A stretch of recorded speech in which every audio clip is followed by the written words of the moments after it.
After delivering his final blow, the huge dragon roared loudly before collapsing. In the end, the tower dragon was defeated. Suho stood still, out of breath, with his sword shaking in his hand. A system message popped up, telling him that he had completed the 49th floor and set a new record for the Tower of Challenge. It said he had succeeded in finishing the tower and gave him 10 bonus stats. OMG, thank God, am I the only one who's this tired after facing the dragon? It had taken almost 4 chapters for Suho to fight the dragon by himself. Exhaustion overwhelmed him as he collapsed onto the cold ground. It was incredibly tiring. He felt relief as he realized he had done something truly remarkable. He had accomplished what no one else had, conquering the Tower of Challenge for the first time in both the past and the present. The system messages kept coming, offering him more rewards. The system congratulated him on reaching level 40, told him that all his healer class exclusive skills had leveled up by 1, and mentioned that he had learned a new skill called Healing Spirit. Suho, curious, looked at the description of his new skill.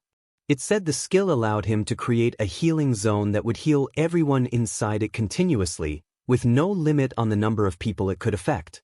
The only requirement was to have a weapon to use as a totem to activate the skill. Suho smiled faintly as he realized how powerful the skill could be. He thought about how it could cover entire battlefields once it was fully leveled up, just like some abilities Isabella had used in the past. As the system finished evaluating his achievements, a final reward appeared. The notification showed that he had received Dragon Blood, ranked S+. Suho stared at the words in disbelief. He remembered that this was the signature power of ᴄᴏᴘᴘᴘ, a legendary player known for his unmatched strength, and a top player from the previous timeline. He checked the description, which explained that Dragon Blood allowed the user to gain dragon-like powers. At level 1, it gave Intimidation and Dragon Spirit. To unlock level 2, he needed to reach level 50, and higher levels were still locked. Suho felt a rush of excitement, realizing the real power behind this new ability he had gained. He thought about how ᴄᴏᴘᴘᴘ must have gotten Dragon Blood from Dragon Mountain. Suho couldn't contain his joy and raised his arms in victory, celebrating his newfound strength. Dude, how strong am I gonna be? I can't even imagine anymore. Are you a maniac for power? He thought. Determined to make the most of his victory, Suho pulled out his shadow spear and stabbed it into the dragon's shadow. The weapon pulsed with dark energy as it absorbed the dragon's essence. The system explained that the shadow spear had consumed the tower dragon, increasing its rank to S+. The hidden special option, Shadow Devour, had leveled up a lot. Suho checked his status window and saw that all the spear skills had reached rank S. Shadow Binding in particular now caused continuous bleeding damage to its targets. Suho was impressed by how much potential the spear had for growth, realizing that growth-type weapons were much different from regular ones. As he was about to leave the tower, something near the dragon's remains caught his eye. He picked it up and found another item called Mighty Dragon's Fang. The system explained that anyone pierced by the Fang would be cursed with an irreversible status, preventing any recovery. Suho marveled at how rare the item was and realized that the tower dragon wasn't just a dragonkin, it was a true pure-blood dragon. This left him in awe of the incredible rewards he had received. Well, another OP reward won't hurt, right? He thought. With his loot secured, Suho turned to the tower and silently bid it farewell. As he exited, the crystal atop the tower shattered, announcing to all players that the Tower of Challenge had been conquered by Suho, expelling all remaining players. Outside, chaos broke out as players were forcefully expelled from the tower. Many whispered that Suho was a monster, astonished by the impossibility of someone conquering the tower alone. Media crews rushed to Suho, bombarding him with questions about his incredible feat. Feeling overwhelmed and exhausted, Suho just wanted to escape and leave everyone behind. He scanned the crowd and spotted something interesting: Jin Hui, sitting on top of a car, deep in thought. Without warning, Suho appeared silently behind Jin Hui and patted him on the back. Jin Hui almost fell off his seat, spinning around in shock. He seemed completely unprepared for Suho's sudden appearance. Suho watched Jin Hui's surprised reaction with amusement, silently thinking about why he seemed so shocked. Using his ultimate stealth skill to slip past the crowd without a trace and surprise Jin Hui had been a good decision. It was fun to see his reaction. Suho offered Jin Hui a hand to steady him, teasingly wondering if Jin Hui still doubted him. Jin Hui shook his head, his face a mix of disbelief and admiration. He admitted he had never doubted Suho, explaining that if he had, he wouldn't have come to this place in the first place. As the crowd's whispers grew louder, Jin Hui urged Suho to get into the car before they got surrounded again. Suho climbed into the car, and just then his phone buzzed. Coleman's name appeared on the screen. When Suho answered, Coleman congratulated him. Coleman expressed his amazement at Suho's success in conquering the Tower of Challenge, saying that many people had thought it was impossible. Coleman offered to send a car for him, but Suho politely declined, explaining that he was already with a friend. Suho then asked if there was a specific reason for the call. Coleman hesitated before admitting that it wasn't urgent. He just wanted Suho to visit the association if possible. They were curious about how he had managed to clear the tower. Suho sighed and pointed out that even major guilds weren't subjected to this kind of questioning after clearing high-level gates. Coleman explained that the Tower of Challenge was unique. It was open to the public but considered unconquerable. He ended the call with warm wishes, telling Suho to rest well, and Suho promised to consider visiting. After hanging up, Suho leaned back and began to think. Suho couldn't help but think that the chairman or vice-chairman must have requested photos of him for their own benefit. Poor Coleman was probably just the messenger. His mood darkened as he remembered his past life as a hunter, dealing with the exhausting demands of the old man at the association. He knew that once he became part of the Hunter Association, he'd need to find a way to protect Coleman from their schemes. From the driver's seat, Jin Hui broke the silence, asking why someone with Suho's exceptional skills would choose to become a civil servant hunter. Suho sighed deeply. He explained that he knew every guild wanted him and would pay whatever it took to recruit him. However, he also emphasized that no matter how powerful a guild was, it couldn't match the authority and reach of a nation. Jin Hui pressed on, pointing out that private guilds also held huge popularity and influence. Suho shook his head. Guilds, in the end, thrived on temporary achievements. They flourished when they were seen as heroes, shining bright in moments of glory. But once they gained power through fear, they quickly became threats, both to the public and to other players. Suho's ultimate goal was clear: to close all the gates and end humanity's reliance on hunters. For that, he stressed, affiliation mattered. No single person could handle all the gates alone. For him, the government was the best way to achieve his mission. Jin Hui nodded thoughtfully, understanding that Suho's real aim was to secure priority in raids. Smiling, he asked if Suho was planning to apply for public recruitment. But Suho's answer shocked him. He wouldn't settle for a level 9 field position. No, he was aiming directly for level 5. Jin Hui couldn't hide his surprise and asked if Suho was serious. Laughing, Suho assured him it was no joke. Jin Hui was still skeptical and eagerly asked Suho to explain why. Suho agreed, but with one condition: Jin Hui couldn't publish any article on the topic and had to keep their conversation a secret.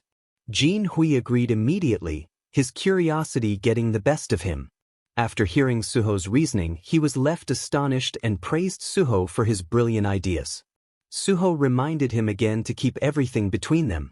Confidently, Suho added that once he became a civil servant, he'd rely on Jin Hui for every future official statement. He also made it clear that Jin Hui needed to rise in the ranks at his broadcast station to make that happen. Jin Hui could only laugh, realizing that Suho clearly planned to make full use of him. Jin Hui then suggested that Suho stay at his apartment. Given his recent achievement, Jin Hui figured Suho's personal information was probably public by now, making his current place unsafe. He assured Suho that everything was prepared for his safety, especially the spacious and well-secured guest room. When Suho found out that Jin Hui's apartment was in Kaiser Cheongdam, a location notorious for its sky-high prices, he was stunned. Maybe this is an apartment building with Taylor Swift in the penthouse? He wondered. Well, who knows? Upon arriving at Jin Hui's incredibly luxurious residence, Suho's shock deepened.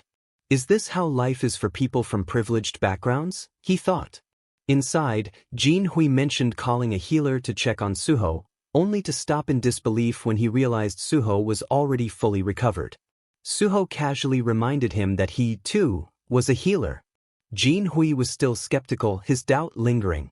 Suho couldn't help but wonder aloud what kind of healer could possibly clear the Tower of Challenge alone. With a laugh, he brushed off Jin Hui's doubt, reminding him that he had already mentioned it several times. As Jin Hui prepared to leave for work, he told Suho to consider the apartment his own home. Left alone, Suho opened his status window and began distributing his newly earned bonus points. He thought it was the right time to balance his stamina with his other attributes, so he invested 1 point into that and put the remaining point into sensitivity. The updated window showed his new level, and it displayed 3 red-marked statuses, a result that even surprised him. He couldn't help but think that reaching such a status at level 40 felt almost like cheating. Dude, I'm dying here. Has he just realized it now? Suho thought, feeling a bit amused at his own sudden realization. After finishing up with his status, Suho explored the apartment, meticulously checking for any surveillance cameras. While he trusted Jin Hui, he felt it was better to be cautious. After all, this was the home of a conglomerate's youngest son. He inspected every corner of the house, and after some time, he confirmed there were no hidden cameras. The mansion was huge, and Suho found himself more tired from the search than from battling the dragon. With no prying eyes around, he finally allowed himself to relax. It was the same day he had killed the dragon, but his phone kept buzzing, leaving him feeling a little confused. When he checked it, he found countless messages flooding in, and to his frustration, his personal information had been exposed. Somehow, strangers had his number now. He sighed, realizing he would need a new phone and number to avoid all the unwanted attention. After a refreshing shower, Suho sank into the $1 million bed in Jin Hui's apartment, determined to rest before the evening. He had plans ahead that needed his full focus. That night, inside a corporate database center, a portal suddenly materialized. Suspicious individuals wearing masks stepped through, ensuring no one was around. They quickly began preparing for their mission. One of them threw a heavy bag onto the floor, and to no surprise, it turned out to be a bomb. They moved quickly and began planting the bomb into the servers. As they worked, a calm voice interrupted them, warning against leaving bombs in such a sensitive location. Startled, the terrorists demanded to know who was there, certain that no one was supposed to be in the building at this hour. Emerging from the shadows, Suho appeared, completely calm. He nonchalantly explained that he had anticipated their arrival and had come specifically to talk. The leader of the terrorists immediately ordered them to retreat through the portal. But before they could escape, Suho threw his spear, striking one of the terrorists to the ground. The others froze in shock, unable to understand what had just happened. They couldn't see anything unusual in the room. As one of the terrorists rushed to help the fallen man, she suddenly realized she couldn't move. Suho had used his shadowbind skill to immobilize her. The female terrorist, panicked, ordered her team to leave her behind and focus on eliminating Suho. The remaining terrorists drew their daggers and charged at him, but Suho didn't even flinch. He activated his intimidation skill without moving an inch. Immediately, the terrorists collapsed to the ground, trembling in fear. Suho calmly asked if they were part of the Banshee Group, a secretive terrorist organization notorious for its bombings. The team gasped, astonished that Suho knew their name. Without offering an explanation, Suho walked toward them, pulling off their masks one by one to reveal their identities. The first was Guak Duho, the team's heavy lifter, a day laborer. Next, Suho revealed the identities of the remaining terrorists. First was Seo Kyo-hwan, the bomb maker who led a double life as a middle school science teacher. Then came Kim Hyun-min, the transporter, who used his portal-making skill to evade capture, working as a delivery driver on the side. Finally, there was Gu Yunhwa, the mastermind behind the operation and a university student with an EMP ability capable of disabling both electronic and magical devices. Yunhwa, visibly shaken, demanded to know how Suho had uncovered their secrets. Suho gave a sly smile and replied that he had his ways. He then added that she surely recognized him. Yunhwa admitted that she did know him. After all, Who didn't know the rookie hunter who had cleared the Tower of Challenge? But she was baffled by his presence at their operation. She couldn't understand how he had found them or identified their plan's flaw. Suho crouched down in front of her, observing her closely. As expected, she was quick to assess the situation and try to adapt. So, Suho activated his intimidation skill once again, amplifying his fear aura. Manhwa instantly collapsed to the ground, her body trembling as the overwhelming fear took hold of her. Suho's power was no joke, even for someone like her. He began listing their crimes, 3 terrorist attacks, including tonight's. While they had avoided civilian casualties, their actions had caused significant property damage. He pointed out that, thanks to Manhwa's EMP ability, the police had been unable to track them. However, Suho had a trick that allowed him to track them down effortlessly. He knew everything: how they operated, how they erased their traces, and even the identities of their families. Suho's tone grew colder as he warned that if they didn't want to harm their families, they needed to cooperate. Cornered, Manhwa finally offered to answer all of Suho's questions if he spared her team and their families. Suho leaned in close, his face inches from hers. He grinned and said, "Now you're ready to talk?" Suho then turned his attention to the rest of the group. He clarified that he wasn't affiliated with the government and had no intention of arresting or harming them. He asked whether that was sufficient as an introduction. Manhwa remained skeptical, questioning how she was supposed to trust him. Suho sighed in disappointment, saying, "It's unfortunate you can't be reasoned with." He then suggested that if things continued down this path, it might be better to hand them over to the police. His gaze focused on Manhwa as he added that their fate was entirely in their hands, whether they trusted him or preferred the alternative. Faced with little choice, Manhwa reluctantly asked, "What do you really want from us?" Suho stood up and proposed they move to another location to talk. He also insisted that they dismantle and take along all the bombs they had planted. Suho suggested that their hideout would be an ideal place for the conversation. Upon hearing that Suho knew their hideout, Manhwa's disbelief was evident. She wondered just how much Suho knew about them. Without directly answering, Suho called out to Kim Hyun-min, instructing him to open a portal. As Hyun-min opened the portal, Suho remarked that there was no time to waste taking a taxi. Once they arrived at the hideout, Suho demanded that the group remove their masks. They resisted at first, but after Suho shot them a deathly glare, his intense fear aura still lingering, they reluctantly complied. In the end, Manhwa's frustration boiled over, and she demanded to know how Suho had discovered their location and why he had appeared before them when his reputation suggested his focus was solely on conquering gates. Suho responded with a wry smile, explaining that he had used his abilities to uncover all their secrets, including their plans for criminal activities. He then pressed further, revealing his true intention. He wanted them to work for him. If they had seen the article about him, they would surely know he was planning to join the Hunter Association, and he needed their help to achieve that. Manhwa's anger exploded at this audacious proposal. She accused Suho of planning to hand them over to the association to secure a special recruitment position. Suho, however, remained calm and reassured her that he had no intention of betraying them. He asked if they could hear him out. He then outlined his plan. He intended to take the Level 5 exam, transition through a few positions, and eventually join the Special Forces unit. This revelation sparked a sudden, angry reaction from the group, revealing their deep hatred for the Special Forces. Suho explained that he knew their entire history of targeting locations tied to the Special Forces unit and how their hatred had built up over time, eventually leading them down the path of terrorism. All of it stemmed from this grudge. Suho acknowledged their anger and, surprisingly, told them that his motivations were the same as theirs. He, too, shared a similar reason for his actions. Like them, he was a gate orphan. He confessed that at first, he had thought his suffering was just a misfortune. However, he later discovered that the disaster he had endured had been deliberately engineered. The government, fully aware of the impending gate shock, had chosen not to act. Instead, they prioritized development projects in the area, disregarding the lives that would be lost. With a determined look in his eyes, Suho declared that his goal was to rise within the Special Forces unit to make those responsible pay for what they had done. However, Since the Special Forces held significant control within the Hunter Association, he realized he would need their help.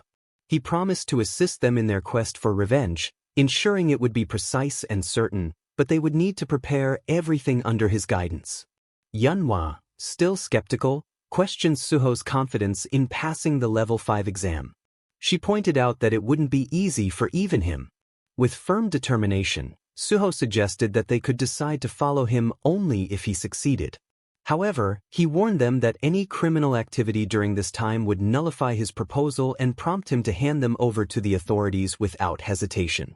Suho stood, ready to leave, acknowledging that his proposal must have come as a shock. The Banshee organization, known for its secrecy and anonymity, had now been exposed before him. Their plan to strike the Special Forces unit had also been discovered, and of course, they were confused by now. He smirked, remarking that in his past life, it had been a monumental challenge to apprehend members of Banshee. Through their interrogations, he had learned many crucial details about them. Reflecting on their shared circumstances, he believed their anger had grown into hatred, which led them to take the path of terrorism. If only someone had guided them earlier, their trajectory might have been different. With a resolute expression, Suho made a commitment to guide them onto a better path. He would give them as much time as they needed to decide, but he was confident that Manhwa would eventually accept his offer. After all, his skills were undeniable. After all, there was no better choice than to accept Suho's proposal. With a faint smile, Suho departed, leaving the Banshee group to make their decision. He wished them to choose wisely, but he knew that, in the end, they would have little option but to follow him. Meanwhile, back at the Korean Hunter Association, Coleman was enduring a scolding from his superior. Apologizing profusely, he kept repeating his apologies, regretting that he couldn't bring Suho to meet his boss. After hours of being reprimanded, Coleman finally left the office, feeling weighed down by the heavy scolding he had just endured. Once outside, he suddenly felt overwhelmed by a mental crisis. He questioned whether he should abandon his position and join a civilian guild instead. The thought of leaving crossed his mind, but his dedication to his vision and loyalty to the association kept him tethered here. He had already endured so much over the years, he couldn't simply quit. But as he wrestled with his thoughts, a hand suddenly rested on his shoulder. Turning quickly, he found himself face to face with Chief Pai Song-yeol of the Special Forces Unit. Coleman's heart raced, his stomach dropping. After enduring hours of scolding, the last thing he needed was to face this man. Chief Pai, unfazed by Coleman's internal panic, casually noted that everyone at the association had heard about the scolding, and he was here to offer some encouragement. He congratulated Coleman for enduring the old man's lecture, acknowledging how draining it must have been. He then asked what had caused the scolding in the first place. Coleman hesitated before admitting that it was a misunderstanding involving Suho. Chief Pai raised an eyebrow, noting that he had heard the issue was indeed caused by a rookie named Suho. Coleman clarified, however, that Suho wasn't directly responsible. It was his own failure to bring Suho to the association that had escalated the situation. At this, Chief Pai's expression grew thoughtful. He mentioned that he could help resolve the issue, which left Coleman both surprised and curious. When Coleman asked how, Chief Pai explained that summoning someone to the association was simpler than it seemed. All they had to do was issue Suho a pin and a charge to bring him to the association. Once Suho was there, the situation could be addressed, and any misunderstandings would be cleared up. Coleman was shocked by this suggestion. Chief Pai added that Suho was someone the association should aim to leave a good impression on, but Chief Pai smirked and reassured him that the association president would release Suho after questioning and even offer him a reward. This, he said, would neatly resolve everything. Chief Pai's sharp gaze met Coleman's as he pointed out that Suho likely had intentions of registering with the association anyway. He argued that this solution would benefit everyone involved. Coleman, however, was visibly anxious at this absurd suggestion. Laughing nervously, he dismissed it as one of Chief Pai's mischievous jokes.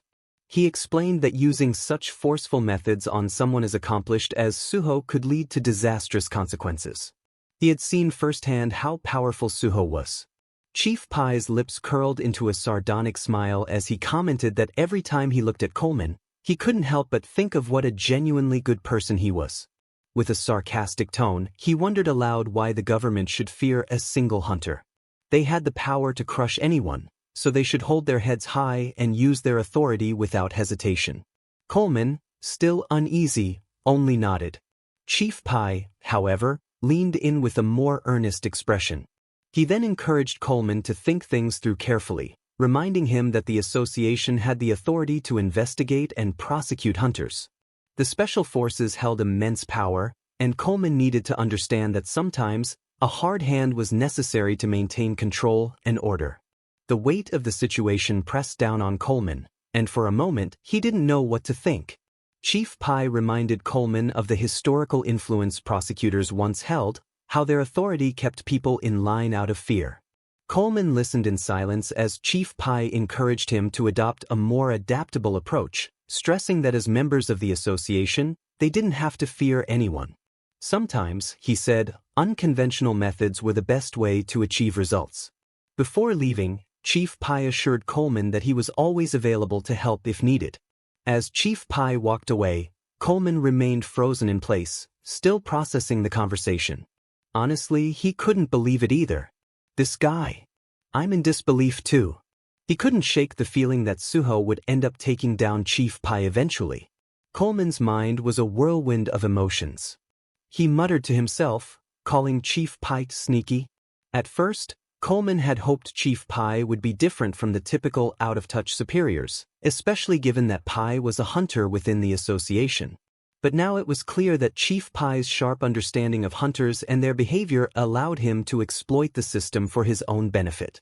This realization left Coleman with a bitter aftertaste. Stepping out of the association building, Coleman paused for a moment to clear his head. His thoughts wandered to Suho. He wondered why Suho, who had seemed cooperative with the association early on, now seemed so distant during their last call. Coleman speculated that the tempting offers from powerful guilds might have pulled Suho away, causing him to reconsider his allegiance to the association.